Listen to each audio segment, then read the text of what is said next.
Finally, the Audi A6 plug-in hybrid, or TFSI E, has arrived. The BMW 5 Series and the Mercedes E-Class plug-in hybrids have been on sale for quite a while now, and as these are the traditional alternatives to the A6, it really seemed like Audi had dropped the ball in this area. The BMW and Mercedes are both great cars, but now the A6 has finally shown up, we're going to take a closer look at the newest plug-in executive saloon to see if it can steal some sales from the established competition. But before we do, if you like this video, then give us a thumbs up.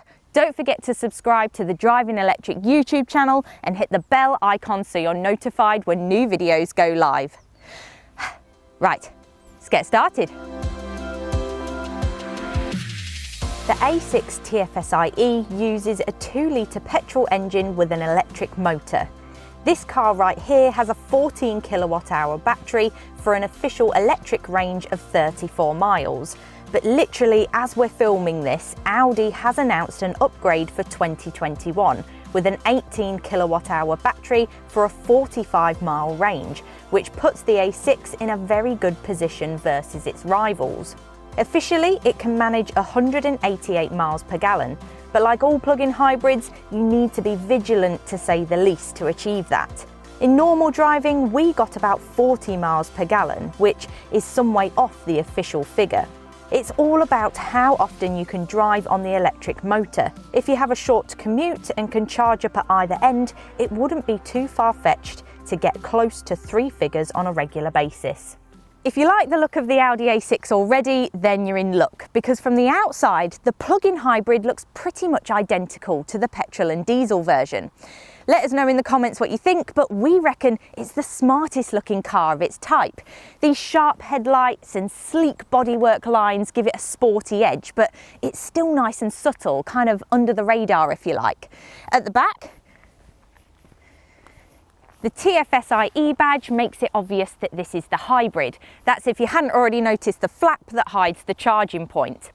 In a plain colour like navy, the A6 looks rather anonymous, but go for a more dramatic colour and one of the larger alloy wheel options, then you can really make it stand out, and it's great to have that range of choice available in terms of looks.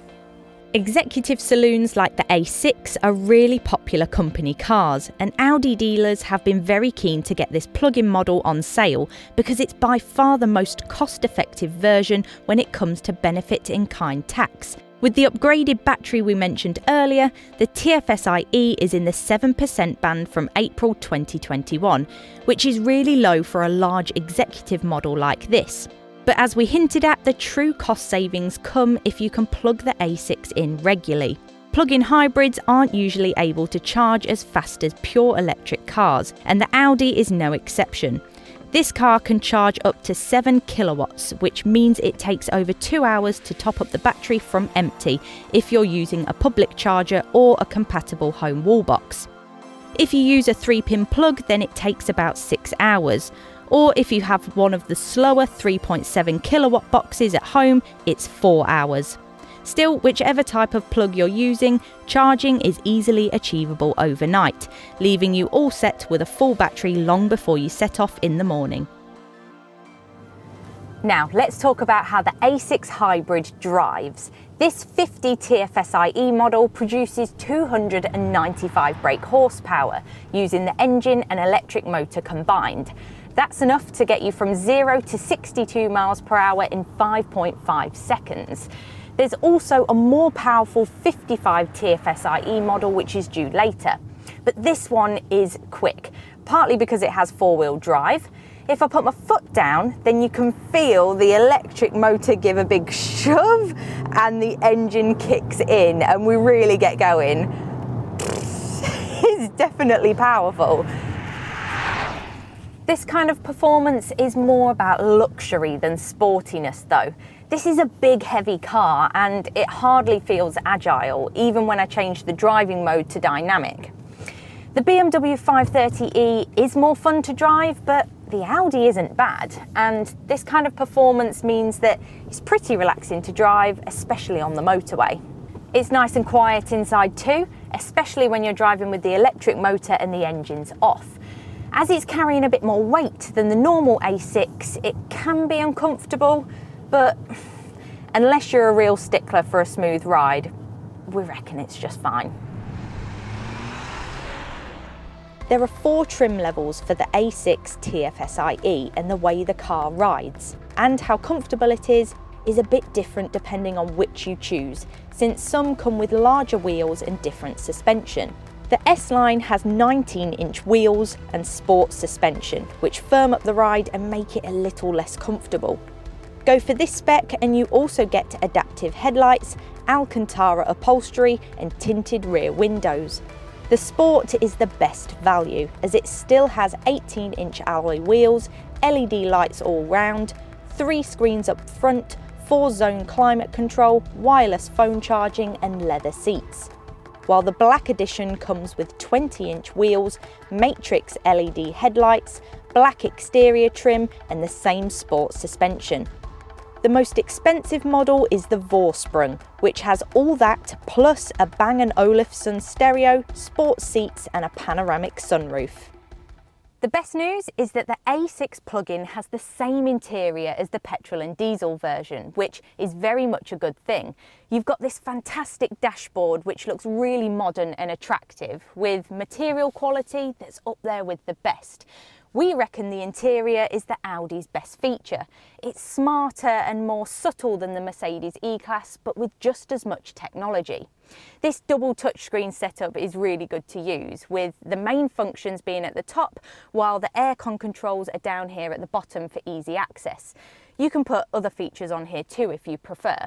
Now, this bit is really cool. The screen has what's called haptic feedback, which means when I press a button, it sort of pushes back, a bit like a real button would. It won't help you find a button without looking, but it's quite nice to use. If you really don't like it, you can switch it off, but regardless, the screen is still really responsive, so it feels like you're using an iPad. You can also get Apple CarPlay and Android Auto on here too by connecting your phone. There's also this brilliant digital dash behind the steering wheel, which you can put the sat-nav on or customise however you prefer. So all these screens in here make it feel really modern. The A6's seats are comfortable and they feel expensive, which is what you want from a car like this. The 5 Series and the E-Class have different approaches to interior design, but there's not that big a difference. Although if you do want something a bit different, then check out the Volvo S90's Scandinavian ambience. Pretty cool. It's a big car, the A6, which means that even with the battery on board, there's loads of room inside. Okay, the boot is smaller than the petrol or diesel A6, nearly 200 litres smaller in fact. But it's a similar story in the Mercedes E-Class hybrid. It's kind of the price you pay for a plug-in's company car tax savings. Should you want a bit more space, there's a plug-in hybrid A6 Avant with an estate body too. The A6 uses technology to make it easier to drive, so it's not intimidating despite being nearly 5 metres long. The reversing camera makes parking easy enough, but if you add the comfort and sound option pack, you get a 360-degree camera that makes all manoeuvres a lot simpler.